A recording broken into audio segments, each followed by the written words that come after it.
আজিৰ আলোচনাৰ বিষয় হৈছে লিচু ইয়াৰ স্বাস্থ্য উপকাৰিতা আৰু লিচু খোৱাৰ পাৰ্শ্বক্ৰিয়া গতিকে মাত্ৰ 2 মিনিটৰ ভিতৰতে লিচু খোৱাৰ ঔষধি উপকাৰিতা আৰু বিভিন্ন পাৰ্শ্বক্ৰিয়াৰ বিষয়ে জানি লওঁ আহক 1 নম্বৰ লিচুত ভিটামিন সি থাকে প্ৰতি 100 গ্ৰাম লিচুত 31 মিলিগ্ৰাম ভিটামিন সি পোৱা যায় ই ছাল দাঁত আৰু হাড়ৰ বাবে উপকাৰী ইয়াৰ উপৰিও ভিটামিন সি এ ছালৰ বিভিন্ন ৰোগ আৰু স্কাৰ্বি দূৰ কৰাত সহায় কৰে 2 নম্বৰ প্ৰতি 100 গ্ৰাম লিচুৰ পৰা প্ৰায় 60 কিলোকেলৰি শক্তি উপলব্ধ হয় ই শৰীৰৰ কোলেষ্ট্ৰলৰ মাত্ৰা কমাই দিয়ে চৰ্বি কমোৱাত ই উপকাৰী 3 নম্বৰ লিচুত খাদ্য আহ ভিটামিন আৰু এন্টিঅক্সিডেন্ট থাকে লিচুয়ে কেন্সাৰ হোৱাৰ সম্ভাৱনা হ্ৰাস কৰে ইয়াত থকা ফ্লেভোনাইড স্তন কেন্সাৰৰ প্ৰতিৰোধ কৰে 4 নম্বৰ লিচুয়ে ছাল উজ্জ্বল কৰে আৰু বলিৰেখা কমোৱাত সহায় কৰে ৰ'দত পৰা ছালত লিচু পেষ্টৰ সৈতে মিহলি ভিটামিন ই কেপচুল প্ৰয়োগ কৰি 30 মিনিট অপেক্ষা কৰাৰ পাছত ঠাণ্ডা পানীৰে ধুই পেলালে যথেষ্ট উপকাৰ পোৱা যায় 5 নম্বৰ লিচুয়ে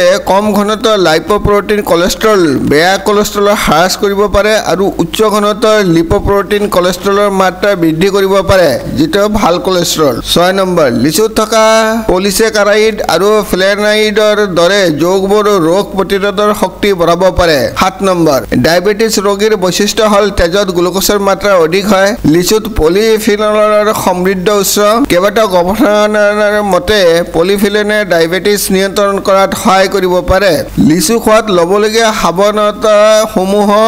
বা সাইড ইফেক্ট সমূহ হল যদিও গৰ্ভাৱস্থা আৰু স্তনপানৰ সময়ত লিচু খোৱা কোনো পাৰ্শ্বক্ৰিয়া হয় নেকি এইটো প্ৰমাণ কৰিবলৈ পৰ্যাপ্ত প্ৰমাণৰ অভাৱ তথাপি গৰ্ভৱতী আৰু কেঁচুৱাক স্তনপান কৰাই থকা মহিলাই লিচু খোৱাৰ আগতে চিকিৎসকৰ পৰামৰ্শ ল'ব লাগে কেঁচুৱা শিশুৰ লিচু সেৱনৰ বিষয়ে পৰ্যাপ্ত তথ্য পোৱা নাযায় গতিকে কেঁচুৱা শিশুৰ ক্ষেত্ৰত এই ফলৰ ব্যৱহাৰ পৰিহাৰ কৰিব লাগে লিচুয়ে কিছুমান বিশেষ ঔষধৰ সৈতে ক্ৰিয়া কৰিব পাৰে কোনো ধৰণৰ বেমাৰৰ ঔষধ সেৱন কৰিলে লিচু সেৱনৰ পৰা বিৰত থকাটো বাঞ্ছনীয় আজিলৈ ইমানেই ধন্যবাদ